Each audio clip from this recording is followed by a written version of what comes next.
Hello दोस्तों, आप सबका बहुत बहुत स्वागत है आपके अपने YouTube चैनल गणेशाय वर्ल्ड में। दोस्तों, हमारी न्यू प्रश्न बैंक की सीरीज चल रही है दोस्तों, जिसमें से हम जो केमिस्ट्री की सीरीज़ है उसको हम पूरा फिनिश कर चुके हैं। तो दोस्तों, अभी तक आपने उसको नहीं देखा तो जाइए, चैनल की प्लेलिस्ट में आपको सभी वीडियोस मिल जाएंगी क्रम से, तो आप जाकर कंप्लीट कर लीजिएगा। क्योंकि आपको मैं बार बार बोल चुका हूं कि दोस्तों, आपकी जो प्रायोरिटी है वो प्रश्न बैंक ही है, इसके बाद कुछ और करना है आपको, ठीक है। तो हमारी ये फिजिक्स क्लास 12 फिजिक्स भौतिकी की प्रश्न बैंक की सीरीज चल रही है, जिसमें हम यूनिट 7 पर पहुंच गए हैं। आज हम यूनिट 7 कंप्लीट करेंगे और यूनिट 7 जिसका नाम है यूनिट 7 में दोस्तों अगर बात करें तो चैप्टर 12 को सम्मिलित किया गया है। सॉरी दोस्तों, थोड़ा सा ये मिस्टेक हो गया। चैप्टर 11 ये है, चैप्टर 11 है। इस चैप्टर 11 को सम्मिलित किया गया है और इस चैप्टर 11 जिसका नाम है द्रव्य तथा विकिरण की द्वैत प्रकृति, द्रव्य तथा विकिरण की द्वैत प्रकृति, इस चैप्टर 11 में हमें पढ़ना है। चैप्टर 11 को केवल इसमें सम्मिलित किया गया है ना। तो आइए दोस्तों, हम इसको स्टार्ट करते हैं, ठीक है। तो सबसे पहले दोस्तों, अगर हम क्वेश्चन बैंक की बात करें, इसके मार्किंग की बात करें, तो इसमें से दोस्तों हमें है ना 5 मार्क्स मिलने हैं, ठीक है। यूनिट 7 में अगर हम बात करें तो यूनिट जो 7 है इसमें से आपका जो है ना अध्याय 11 इसमें सम्मिलित है, द्रव्य तथा विकिरण की द्वैत प्रकृति, ठीक है।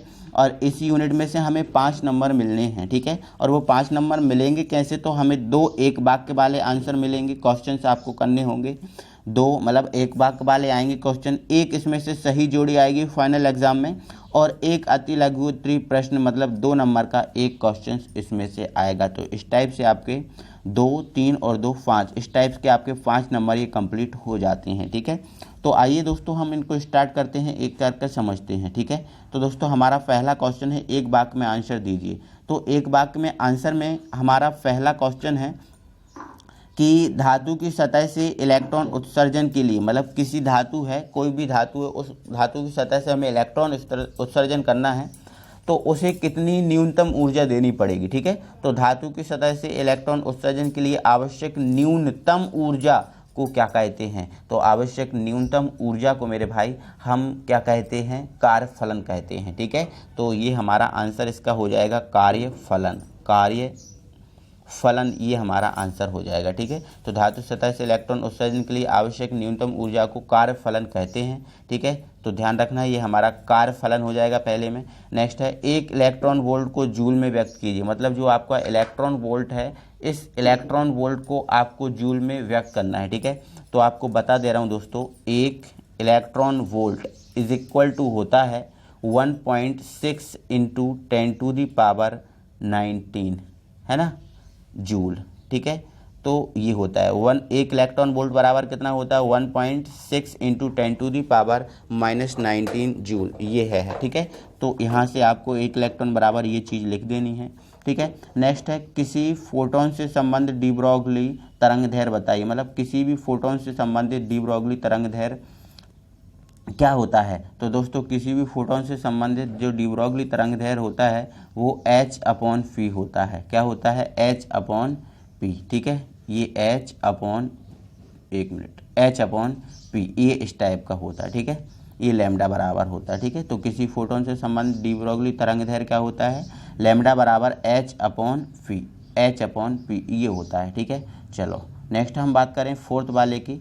तो आइंस्टीन का प्रकाश विद्युत समीकरण क्या है, जो आइंस्टीन का प्रकाश विद्युत समीकरण है वो क्या है, ठीक है। तो आइंस्टीन का मेरे भाई जो प्रकाश विद्युत समीकरण है वो है आपका 1/mv², ये है हमारा प्रकाश समीकरण आइंस्टीन का, ठीक है। ओके, तो क्या बोला हमने, 1/mv², ठीक है। ये इसका सही आंसर हो जाएगा, ठीक है। चलो आगे बात करो, आइंस्टीन का प्रकाश विद्युत समीकरण 1/2mv² हो गया। नेक्स्ट है, आपतित प्रकाश की तीव्रता बढ़ने पर प्रकाश विद्युत धारा पर क्या प्रभाव पड़ेगा। जब आपतित प्रकाश की तीव्रता बढ़ेगी तो प्रकाश विद्युत धारा पर क्या प्रभाव पड़ेगा, तो ध्यान रखना ये भी बढ़ जाएगी, ठीक है। प्रकाश विद्युत प्रभाव ये है ना, ये भी क्या होगी, बढ़ जाएगी, इसका मान भी हो जाएगा, बढ़ जाएगा, ठीक है।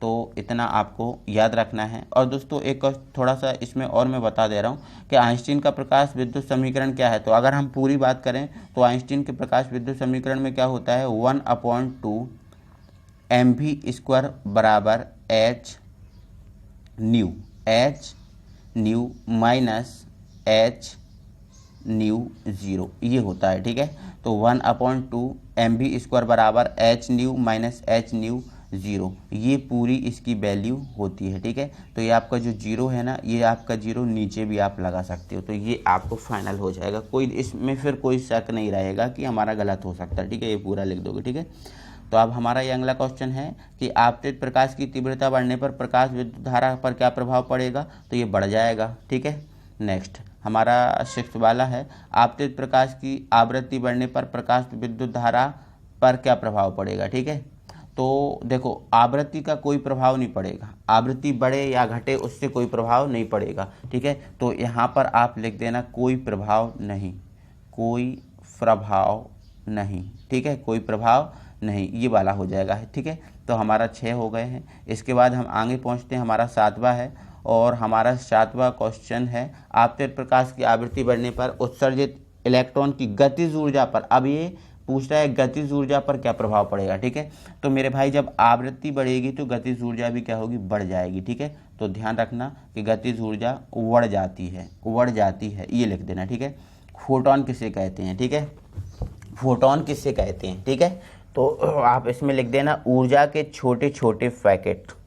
ठीक है, को ही हम क्या बोलते हैं, ऊर्जा के जो छोटे छोटे पैकेट होते हैं इसे ही हम बोलते हैं फोटोन बोलते हैं। ठीक है, क्या बोलते हैं, फोटोन बोलते हैं। ठीक है, चलो नेक्स्ट है प्रकाश विद्युत सेल किसे कहते हैं। अब ये प्रकाश विद्युत सेल क्या है, इसकी परिभाषा हमसे पूछा। ठीक है, तो प्रकाश ऊर्जा से विद्युत ऊर्जा में बदलना, मतलब सीधी सी बात प्रकाश विद्युत सेल है ना, प्रकाश ऊर्जा मतलब ऐसा लिख देना, ऐसा सेल जो प्रकाश ऊर्जा को विद्युत ऊर्जा में परिवर्तित करता है प्रकाश विद्युत सेल कहलाता है। ठीक है, ऐसा सेल जो प्रकाश ऊर्जा को विद्युत ऊर्जा में परिवर्तित करता है प्रकाश विद्युत सेल कहलाता है। ठीक है, चलो ओके, कोई प्रॉब्लम नहीं है, जिसको हम फोटो सेल भी बोलते हैं। ठीक है, प्लांक नियतांक का मात्रक तथा विमेय सूत्र लिखिए। ठीक है, तो प्लांक नियतांक के मात्रक की बात करें तो इसका दोस्तों जो मात्रक होता है वो होता है joule into second, joule into second. Planck नियतांक जो है ना, प्लांक नियतांक इसका मात्रक क्या होता है, जूल इंटू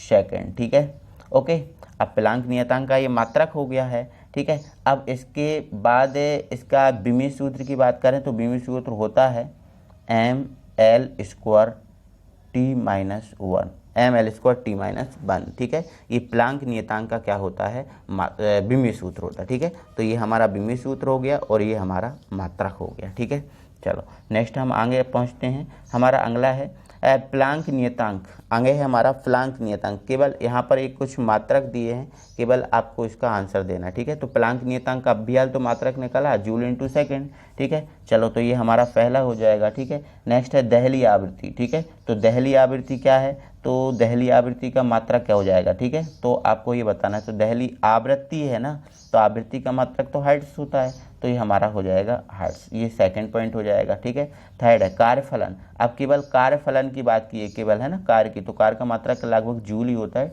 ठीक है, तो ये हमारा थर्ड हो जाएगा। ठीक है, फोर्थ है डी ब्रोगली तरंग दैर्घ्य, है ना, डी ब्रोगली तरंग दैर्घ्य को किसमें मेजर किया जाता है, मीटर में। ठीक है, तो ये आपका फोर्थ हो जाएगा। तो इस टाइप से हमारी सही जोड़ियाँ फिनिश हो जाती हैं। ठीक है, चलो अब आगे पहुँचते हैं मेरे भाई हमारा अगले क्वेश्चन पे। ठीक है, तो हमारा अगला आप 2 नंबर के क्वेश्चन हैं, इन क्वेश्चंस को पढ़ लो, फिर इन पे आंसर पे बात करेंगे। ठीक है, तो हमारा क्वेश्चन नंबर 1 है कार्यफलन तथा दहली ऊर्जा को स्पष्ट करना है पहले क्वेश्चन में हमें। दूसरे क्वेश्चन में इलेक्ट्रॉन उत्सर्जन क्या है, मतलब जो इलेक्ट्रॉन है ना क्या है उत्सर्जन। ठीक है, ये कितनी प्रकार के होते हैं ये बताना है। प्रकाश विद्युत प्रभाव की आपको व्याख्या करना है। नेक्स्ट विकिरण की द्वैतीय प्रकृति को स्पष्ट करना है। ठीक है, नेक्स्ट है तापायनिक उत्सर्जन से क्या अभिप्राय है, तापायनिक उत्सर्जन में प्रयुक्त धातु कौन सी होती है। ठीक है, कौन कौन सी धातु के गुण होना चाहिए। ठीक है, तो ये है ना। नेक्स्ट है हमारा डी ब्रोगली का कण तरंग सिद्धांत दैनिक जीवन में दृष्टिगोचर नहीं होता, क्यों, मतलब जो डी ब्रोगली का जो कण तरंग सिद्धांत है हमारे दैनिक जीवन में यूजफुल नहीं है ना, तो ये क्यों नहीं है यूजफुल, है ना, ये आपको बताना है। फोटो सेल का नामांकित चित्र बनाकर उसकी कार्यविधि समझाना है। फोटो सेल के 2 उपयोग भी लिखना है। ठीक है, तो ये 2 नंबर के लिए क्वेश्चन तो नहीं है, बहुत बड़ा क्वेश्चन है। बाकी आप ये समझ लो कि एग्ज़ाम में या हो सकता है कि फोटो सेल का डायग्राम दे दे या फिर इसकी उपयोग दे दे, तो ऐसा कुछ आपको करेगा तो आप पूरा ही कंप्लीट करेंगे। ठीक है, तो अब हम दोस्तों इसके आंसर्स पे आ जाते हैं, हमारे आंसर देखते हैं। ठीक है, तो दोस्तों हमारा जो पहला क्वेश्चन था कि वो कारफलन तथा दहली आवृत्ति को स्पष्ट कीजिए। ठीक है, तो कारफलन पे केवल हम बात करेंगे, कारफलन क्या होता है। तो दोस्तों हमने एक ऑब्जेक्ट में पढ़ा था कि न्यूनतम ऊर्जा होती है। ठीक है, किसी धातु का कारफलन वह न्यूनतम ऊर्जा है जो उस धातु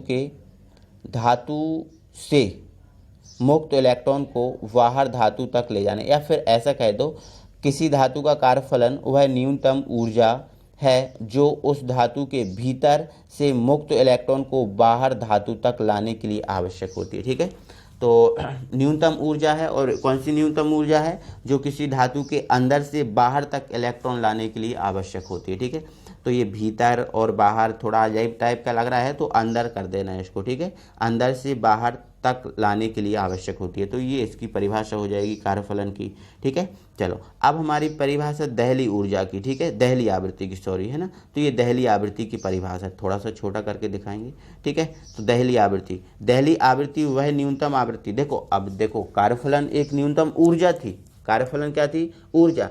अब ये आवृत्ति की बात करें, दहली आवृत्ति की, दहली आवृत्ति वह न्यूनतम आवृत्ति है जिससे कम आवृत्ति के प्रकाश से, मतलब एक न्यूनतम ही आवृत्ति है, और इससे कम आवृत्ति का यदि प्रकाश हम आपतित करें, उस पर किसी धातु पे डालें, तो उससे इलेक्ट्रॉन उत्सर्जित नहीं होंगे। ठीक है, जैसे मान के चलो ये कोई धातु है ना, अब इस धातु पर यदि दहली आवृत्ति से कम आवृत्ति वाला जो है ना हम प्रकाश इस पर आपतित कर रहे हैं, तो इस धातु से इलेक्ट्रॉन है ना वो उत्सर्जित नहीं होंगे, इलेक्ट्रॉन उत्सर्जित नहीं होंगे, तो इसी को हम बोलते हैं दहली आवृत्ति। ठीक है, तो दहली आवृत्ति वह न्यूनतम आवृत्ति है जिससे कम आवृत्ति के प्रकाश से धातु सतह से इलेक्ट्रॉन उत्सर्जित नहीं हो सकते, चाहे प्रकाश की तीव्रता कितनी भी ज़्यादा हो। ठीक है, कितनी भी ज़्यादा प्रकाश की तीव्रता हो, अगर उसकी आवृत्ति दहली आवृत्ति से कम है तो उससे इलेक्ट्रॉन उत्सर्जित नहीं होंगे। ठीक है, इसे हम μ0 से व्यक्त करते हैं, और ये यहाँ से एक फाई, जो इसमें संबंध की बात करें तो फाई बराबर h ν0 होता, सॉरी ये न्यू है ना, ये न्यू है। ठीक है, न्यू। ठीक है, तो ये ν0, तो ये हो जाएगा। ठीक है, दहली आवृत्ति। ठीक है, आगे हम बात करेंगे अगले क्वेश्चन पे। हमारा अगला क्वेश्चन है सेकंड क्वेश्चन है इलेक्ट्रॉन उत्सर्जन क्या है, ये कितने प्रकार के होते हैं। तो इलेक्ट्रॉन उत्सर्जन की बात करें तो किसी धातु की सतह से इलेक्ट्रॉनों का उत्सर्जन इलेक्ट्रॉन उत्सर्जन कहलाता है। भाई परिभाषा हम हमारे क्वेश्चन को देखकर ही निकाल सकते हैं, छोटी मोटी परिभाषा। ठीक है, उसने बोला इलेक्ट्रॉन का उत्सर्जन, हमें पता है इलेक्ट्रॉन धातु की सतह से ही उत्सर्जित होंगे। अब जब धातु पर प्रकाश डाला जाएगा या फिर कोई किसी दूसरे प्रक्रम द्वारा इलेक्ट्रॉन उत्सर्जित किए जा सकते हैं। ठीक है, तो परिभाषा क्या हो जाएगी, धातु की सतह से इलेक्ट्रॉनों के उत्सर्जित होने की परिघटना या घटना को इलेक्ट्रॉन उत्सर्जन कहते हैं। सिंपल सी परिभाषा है ना। किसी धातु सतह से इलेक्ट्रॉन का उत्सर्जन तभी संभव है जबकि इलेक्ट्रॉन को दी गई ऊर्जा उस धातु के कार्यफलन से अधिक हो, है ना, मतलब उसको जो ऊर्जा दी जाती है ऊर्जा कार्यफलन से अधिक हो, और आवृत्ति दहली आवृत्ति से कम नहीं होनी चाहिए। ध्यान रखना, ऊर्जा कार्यफलन से अधिक होनी चाहिए और आवृत्ति है दहली आवृत्ति से कम नहीं होनी चाहिए। बस इन दो पॉइंटों को याद रखो। ठीक है, तो ये इलेक्ट्रॉन उत्सर्जन हो गया। अब इसने पूछा इलेक्ट्रॉन उत्सर्जन के प्रकार बताओ। तो इलेक्ट्रॉन उत्सर्जन के प्रकार की बात करें तो इलेक्ट्रॉन उत्सर्जन 4 प्रकार के हो। ठीक है, इलेक्ट्रॉन को हम उत्सर्जन 4 प्रकार से कर सकते हैं। तापायनिक, मतलब ताप के द्वारा भी हम इलेक्ट्रॉनों को उत्सर्जन कर सकते हैं, प्रकाश के द्वारा तो हम करते ही हैं। क्षेत्र उत्सर्जन, किसी एक पार्टिकुलर क्षेत्र उत्सर्जन होता है उससे भी हम कर सकते हैं, और द्वितीय उत्सर्जन का एक विशेष सिद्धांत होता है उसके द्वारा भी हम कर सकते हैं। तो 4 प्रकार से हम इलेक्ट्रॉनों का उत्सर्जन कर सकते हैं। ठीक है, तो ये हो गया हमारा सेकंड क्वेश्चन। अब हम थर्ड क्वेश्चन पे पहुंचते हैं। हमारा थर्ड क्वेश्चन है प्रकाश विद्युत प्रभाव की व्याख्या कीजिए। ठीक है, सिंपल सा है, यदि हम प्रकाश किसी धातु की सतह पर प्रकाश गिराएं और उस प्रकाश के द्वारा इलेक्ट्रॉन उत्सर्जित हों और उसमें धारा प्रवाहित होने लगे तो इसे ही हम बोलते हैं प्रकाश विद्युत प्रभाव। ठीक है, प्रकाश गिराएं किसी धातु की सतह पर, है ना। अब प्रकाश गिराएं और प्रकाश के गिराने से उसमें इलेक्ट्रॉन उत्सर्जित हों और अंत में फिर उसमें धारा का प्रवाह होने लगे तो इसे प्रकाश विद्युत प्रभाव बोलते हैं। ठीक है, तो देखो, जब किसी धातु की सतह पर उपयुक्त आकृति का विकिरण आपतित, मतलब प्रकाश विकिरण क्या होता है, प्रकाश ही होता है ना, तो उस सतह से इलेक्ट्रॉन उत्सर्जन होने लगते हैं। इस परिघटना को प्रकाश विद्युत प्रभाव कहते हैं। बस हो गया, है ना। इस परिघटना में उत्सर्जित होने वाले इलेक्ट्रॉन फोटो इलेक्ट्रॉन या प्रकाश इलेक्ट्रॉन कहलाते हैं। ठीक है, तथा इसके कारण बहने वाली धारा प्रकाश विद्युत धारा कहलाती है। बस इतना सा हमें लिखना है, कोई ज़्यादा नहीं है आपको, ठीक है, कर सकते हो आप, समझ के ही इसका आंसर दे सकते हो, कोई बड़ी प्रॉब्लम इसमें नहीं रहेगी, ठीक है। हमारा अगला क्वेश्चन है विकिरण की द्वैत प्रकृति को समझाइए। विकिरण मतलब प्रकाश, ठीक है, प्रकाश की द्वैत प्रकृति को समझाइए। तो मेरे भाई आप इतना तो जानते हो कि जो प्रकाश है दो प्रकार से गति करता है ना, एक तरंगीय गति है ना, जैसे विवर्तन हुआ है ना, जैसे विवर्तन हुआ, व्यतिकरण, ये तरंग घटनाएं हैं। विवर्तन हुआ, व्यतिकरण, ये तरंग घटनाएं हैं, इसमें भी तो प्रकाश की जरूरत पड़ती है, मतलब प्रकाश तरंग के रूप में गति करता है। लेकिन हमने अभी देखा कि प्रकाश विद्युत प्रभाव है ना, कृष्ण पिंड का, ये जो प्रभाव होती हैं कणीय वाले ही होते हैं, है ना, मतलब कणीय घटना प्रदर्शित करते हैं, मतलब हम कह सकते हैं प्रकाश कण के रूप में भी चलता है, ठीक है। तो प्रकाश कण के रूप में चलता है, तरंग के रूप में चलता है, इन घटना को ही हम बोलते हैं प्रकाश, मतलब इस घटना को ही हम बोलते हैं प्रकाश की दो ही प्रकृति, है ना। प्रकाश का दो रूपों में गमन करना ही द्वैत प्रकृति कहलाता है, ठीक है। देखो इसके आंसर देख लो, है ना। विकिरण कुछ परिघटनाओं में तरंग की भांति तथा कुछ परिघटनाओं में कण की भांति व्यवहार करता है। कोई भी विकिरण हो, है ना, तरंग की भांति व्यवहार करता है, कभी कण की भांति व्यवहार करता है, ठीक है। विकिरण की इस प्रवृत्ति को द्वैत प्रकृति कहते हैं, बस सिंपल है ना।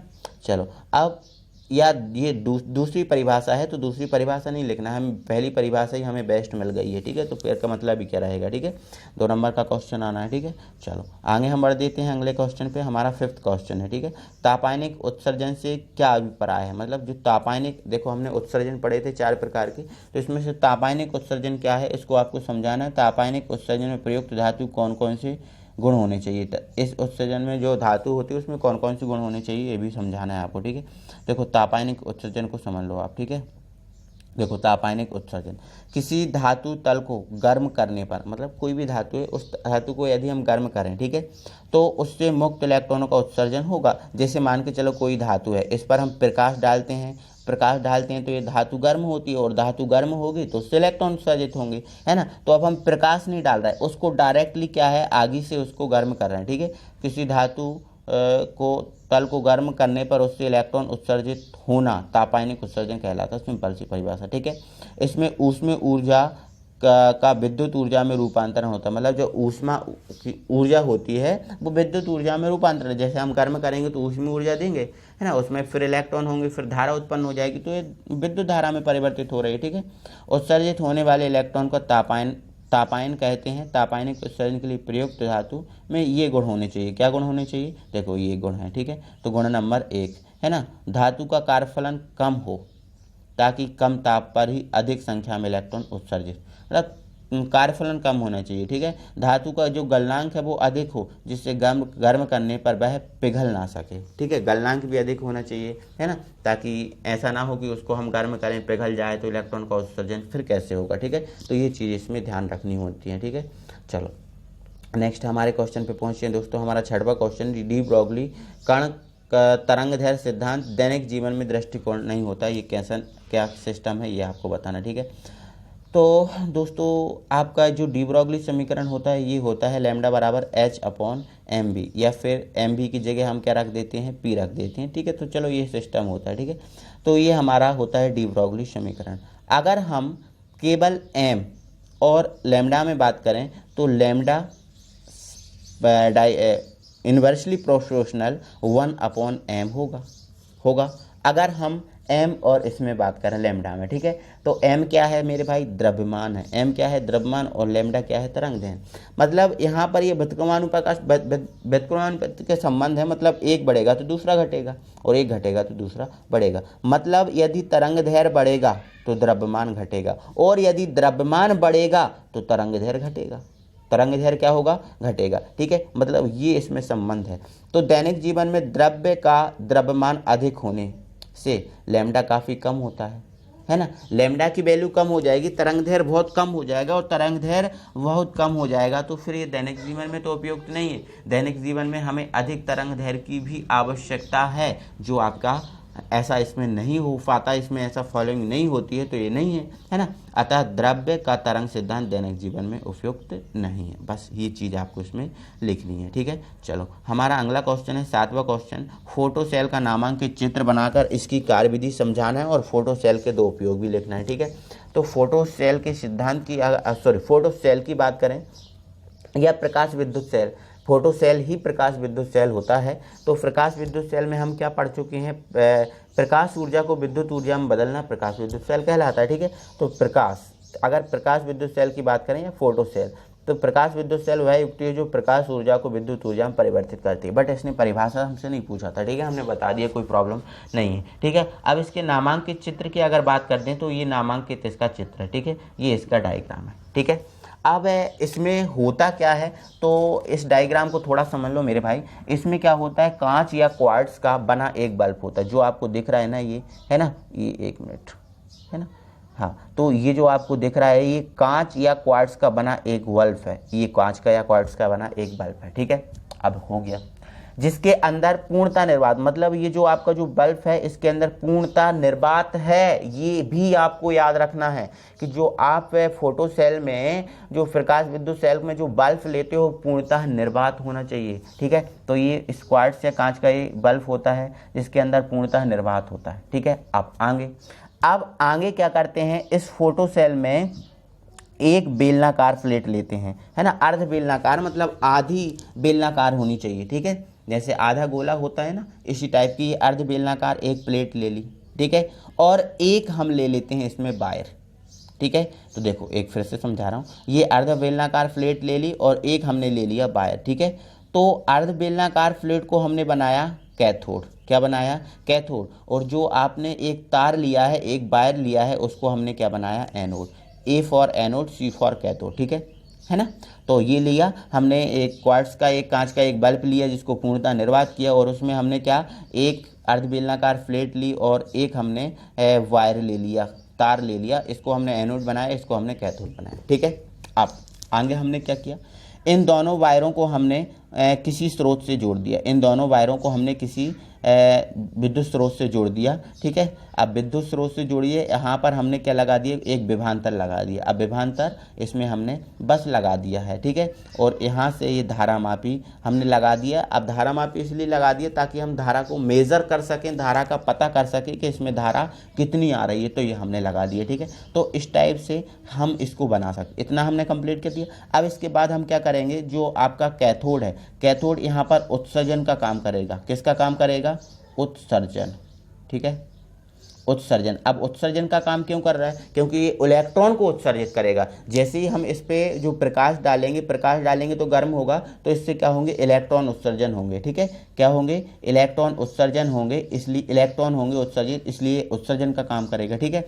अब एनोड क्या करेगा, उन इलेक्ट्रॉन जो सी से इलेक्ट्रॉन उत्सर्जित होंगे उनको क्या करेगा, ग्रहण करेगा। अब इनको ग्रहण करेगा तो ये संग्राहक का काम करेगा, ठीक है। कौन, एनोड संग्राहक का, मतलब ए संग्राहक का काम करेगा और जो सी है ना वो उत्सर्जन का काम करेगा। तो ये फोटो सेल हो गया, कोई प्रॉब्लम नहीं है, ठीक है। तो आप समझ गए, ये फोटो सेल का क्या हो गया, डायग्राम हो गया, ठीक है। यहाँ से हम क्या डाल रहा है, प्रकाश इस पर गिरा रहा है, ठीक है। अब प्रकाश गिराएंगे तो इससे इलेक्ट्रॉन उत्सर्जित होंगे। लेकिन मेरे भाई इसमें एक बात थोड़ी सी याद रखनी होती है ना, तो वो हम कार्यविधि में देखते हैं, ठीक है। तो आइए हम कार्यविधि समझते हैं, ठीक है। तो देखो ये इसकी कार्यविधि है, ठीक है, 1 मिनट, है ना। कार्यविधि, कार्य प्रणाली, जब कैथोड प्लेट पर कैथोड की दहली आवृत्ति से अधिक आवृत्ति का, मतलब जो हमने जो कैथोड प्लेट देखी है ना, अभी मैं आपको दिखा रहा था, 1 मिनट, हाँ देखो ये कैथोड प्लेट है ना, ये कैथोड प्लेट है। इस कैथोड प्लेट पर हम क्या करेंगे, दहली आवृत्ति से अधिक, है ना। जब कैथोड प्लेट की दहली आवृत्ति, जो कैथोड प्लेट की दहली आवृत्ति होगी उससे अधिक आवृत्ति का प्रकाश हम गिराएंगे, है ना, तब कैथोड प्लेट से इलेक्ट्रॉन उत्सर्जित होंगे, बिल्कुल होंगे, इलेक्ट्रॉन उत्सर्जित होंगे। जो विपरीत प्लेट, एनोड, मतलब एनोड क्या है, संग्राहक है, और कैथोड क्या है, उत्सर्जक है ना, संग्राहक की ओर जाने लगते हैं, जिससे परिपथ में एक धारा उत्पन्न हो जाएगी, ठीक है। देखो इलेक्ट्रॉन उत्सर्जित करेगा कैथोड, है ना, कहाँ की ओर जाएंगे, एनोड की ओर जाएंगे, संग्राहक की ओर, है ना, तो उसमें धारा उत्पन्न हो जाएगी, ठीक है, धारा उत्पन्न हो जाएगी। इससे और इसे जो माइक्रो एमीटर द्वारा मापा जाता है। ठीक है, जो धारा उत्पन्न होगी इस धारा को माइक्रो एमीटर द्वारा मापा जा सकता है। और एक बात और बता देता हूँ दोस्तों, इसमें जितने ज़्यादा इलेक्ट्रॉन का उत्सर्जन होगा उतनी ही ज़्यादा इसमें धारा होगी। ठीक है, मतलब इलेक्ट्रॉन और धारा एक दूसरे के समानुपाती इसमें होंगे, है ना। तो इस चीज़ को आपको याद रखना। और एक चीज़ और याद रखना है कि जितना आप अच्छा प्रकाश डालोगे, जितनी अच्छी आवृत्ति का आप प्रकाश इस पर डालोगे उतने इसमें से इलेक्ट्रॉन हो, है ना। तो प्रकाश अधिक होगा तो इलेक्ट्रॉन अधिक होंगे, और इलेक्ट्रॉन अधिक होंगे तो धारा अधिक होगी। तो इस टाइप से इसे माइक्रो एमीटर द्वारा मापते हैं। तो ये माइक्रो एमीटर हमने लगा दिया था। ठीक है, चलो, तो ये हमारा दोस्तों हो गया प्रकाश विद्युत सेल। अब इसके उपयोग कहाँ किए जाते हैं, तो इसका उपयोग किया जाता है टेलीविज़न क्षेत्र में, है ना। टेलीविज़न क्षेत्र में हो गया। और जो चोर के लिए जो घंटी बजाती है ना, कि कोई आता है तो उसमें घंटी बज जाती है, तो चोर घंटी में। ठीक है, तो इस टाइप से हमारी दोस्तों ये वीडियो आज की कंप्लीट होती है ना। तो आई होप कि दोस्तों वीडियो अच्छा लगा होगा, मज़ा आया होगा, है ना। तो वीडियो दोस्तों अच्छा लगा है प्लीज़ तो वीडियो को लाइक कीजिए, शेयर कीजिए, है ना। और अभी तक आपने हमारे चैनल को अभी तक सब्सक्राइब नहीं किया तो सब्सक्राइब करें और बेल आइकन को प्रेस करें। अगली वीडियो मिलेंगे, तब तक के लिए थैंक यू वेरी मच।